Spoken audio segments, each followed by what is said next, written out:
샬롬, 휴일을 잘 지내고 계시는지요? 이 휴일에도 우리 주 예수 그리스도가 주시는 평안과 은혜가 충만할 수 있기를 기도하고 축복합니다. 함께 읽고 묵상할 말씀은 요한복음 21장 8절로부터 14절 말씀입니다. 제가 읽어봅니다. 다른 제자들은 육지에서 거리가 불과 한 50칸쯤 되므로 작은 배를 타고 물고기가 든 그물을 끌고 와서 육지에 올라보니 숯불이 있는데 그 위에 생선이 놓였고 떡도 있더라. 예수께서 이르시되 지금 잡은 생선을 좀 가져오라 하시니 시몬 베드로가 올라가서 그물을 육지에 끌어올리니 가득히 찬 큰 물고기가 153마리라. 이같이 많으나 그물이 찢어지지 아니하였더라. 예수께서 이르시되 와서 조반을 먹으라 하시니 제자들이 주님이신 줄 아는 고로 당신이 누구냐 감히 묻는 자가 없더라. 예수께서 가셔서 떡을 가져다가 그들에게 주시고 생선도 그와 같이 하시니라. 이것은 예수께서 죽은 자 가운데서 살아나신 후에 세 번째로 제자들에게 나타나신 것이라. 아멘. 누구나 활기찬 일상을 원하지만 쉽게 침체에 빠지는 경우가 많습니다. 예수의 제자들 역시 부활하신 예수님을 만났음에도 불구하고 그들의 일상은 여전히 침체되어 있었습니다. 예수님이 부활하셨지만 제자들에게는 예수님이 항상 눈에 보이는 형태로 함께하지 않았고 십자가에 죽기 전처럼 많은 사람과 어울리지도 않았습니다. 심지어 예루살렘의 지도자들조차도 예수님의 이름을 언급하지 않았습니다. 그렇다고 해서 그들이 마음 편히 예전처럼 무엇인가를 할 수 있는 상황도 아니었습니다. 마치 모든 것이 아무 일도 없었던 것처럼 느껴지면서도 그들은 답답함을 안고 시간을 보내야 했습니다. 그래서 제자들은 마치 자신들의 삶이 스올의 올가미에 걸리듯한 느낌을 받았습니다. 이는 예수님의 부활 소식을 듣고 엠마오로 내려가던 두 제자에게도 마찬가지였습니다. 이렇게 침체된 상태에서 이러지도 저러지도 못하고 답답함을 안고 시간을 보내야 하는 스올의 올가미는 우리 삶에도 존재합니다. 예수의 부활은 우리의 일상에 혁명적인 변화를 가져옵니다. 부활하신 예수의 생명을 지닌 사람들이 되어 육신의 삶을 살아가는 이들이 새로운 존재로 변화되기 때문인 것입니다.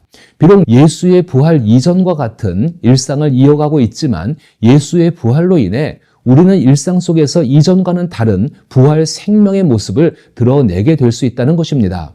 제자들은 예수의 부활로 인해 자신들에게 일어난 변화를 쉽게 인식하지 못했습니다.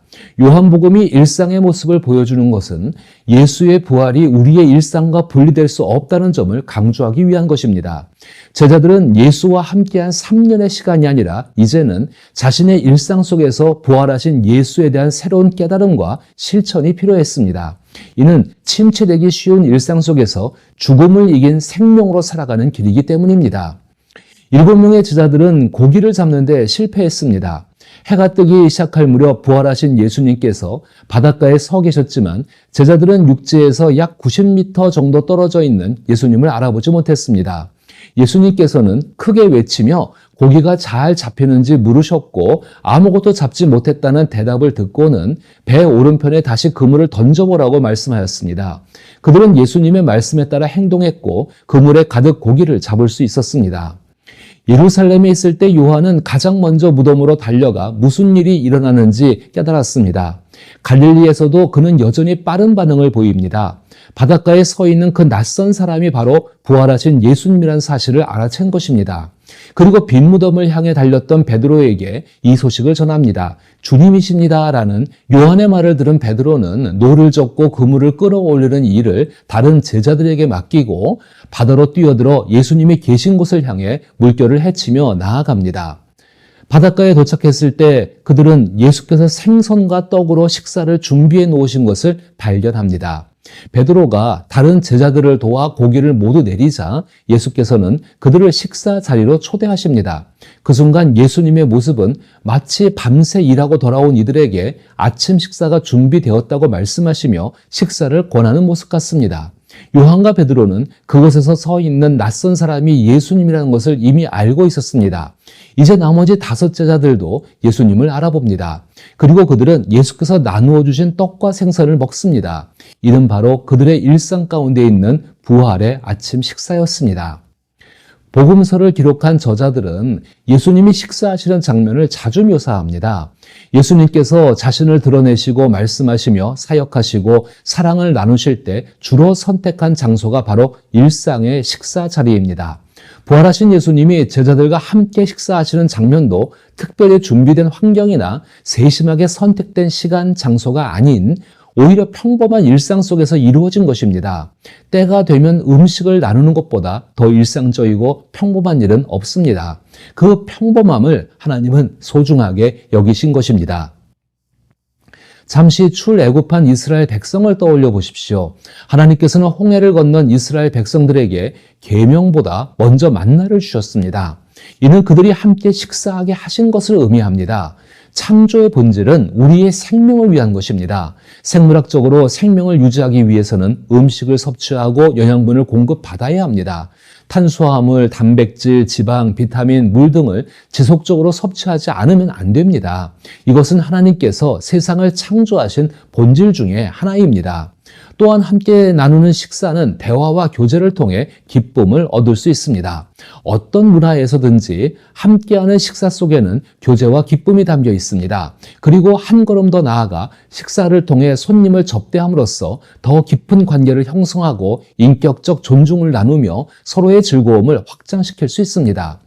예수님께서 요한복음에서 준비하신 식사는 제자들에게 필요한 양식을 공급하고 제자들 간의 교제와 특히 부활하신 예수님과의 교제를 통해 기쁨을 주기 위한 것이었습니다. 이는 설정된 무대에서 이루어진 것이 아니라 자연스럽고 필수적인 일상의 한 부분으로 진행된 것입니다. 이 지점에서 그리스도와 함께 살아가는 사람들의 침체를 극복하는 방법에 대해 생각할 수 있습니다. 그것은 단순히 153마리의 물고기를 잡은 것과는 다릅니다. 물론 하나님께서 때때로 이러한 방법을 통해 우리에게 하나님과 함께 살아가고 있다는 자극을 주실 때도 있지만 이는 특별한 경우에 해당합니다.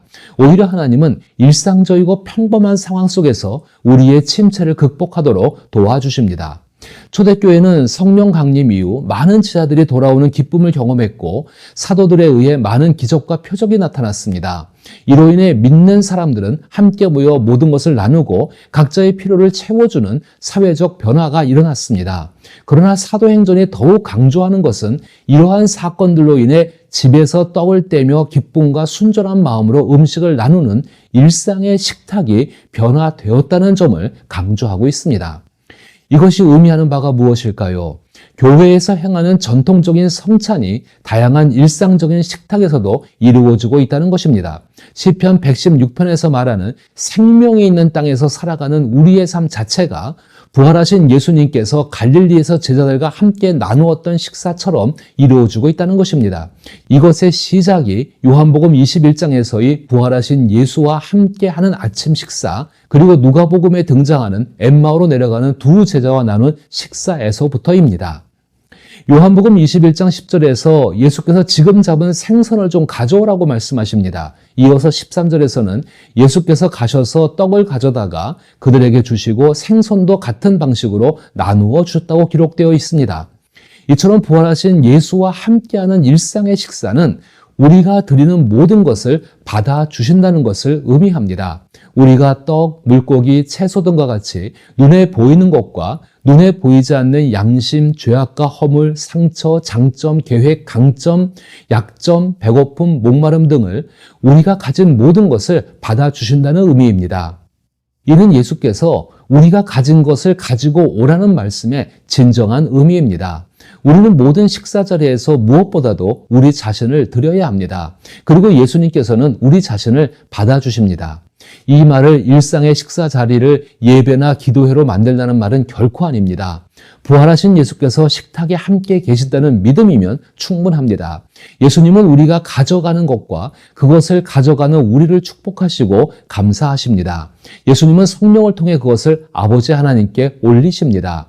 식탁 위에 있는 모든 것 혹은 주변의 어떤 것이라도 축복과 감사를 통해 하나님께 드려진다는 것입니다.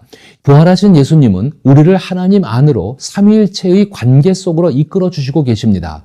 예수님은 우리가 드리는 것을 비판하거나 정죄하거나 거부하지 않으십니다. 부활의 아침 식사를 떠올려 보십시오. 제자들이 가지고 온 것이 고작 물고기 몇 마리 뿐이라고 예수님은 그렇게 비난하지 않으셨습니다. 우리 일상의 식탁의 주인이 예수님이라는 사실은 우리가 가진 모든 것들을 기꺼이 받아주시는 분이라는 의미를 지니고 있습니다. 13절에서 예수께서 주신다는 의미는 우리가 드린 것을 새롭게 하여 나누어 주신다는 것입니다. 오병이어처럼 양적인 것일 수도 있고 많은 사람에게 생명을 주는 질적인 변화일 수도 있습니다. 그러나 중요한 것은 예수님의 식탁에는 개인의 세계에 갇혀 있는 것이 허용되지 않습니다. 자신을 만족시키려는 욕구에 머물도록 허락되지 않는다는 것입니다.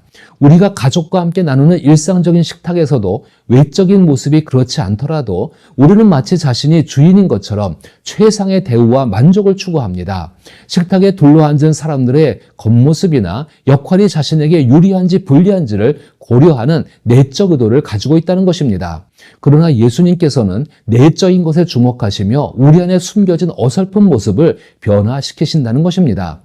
예수님의 십자가와 부활은 동전의 양면과 같습니다.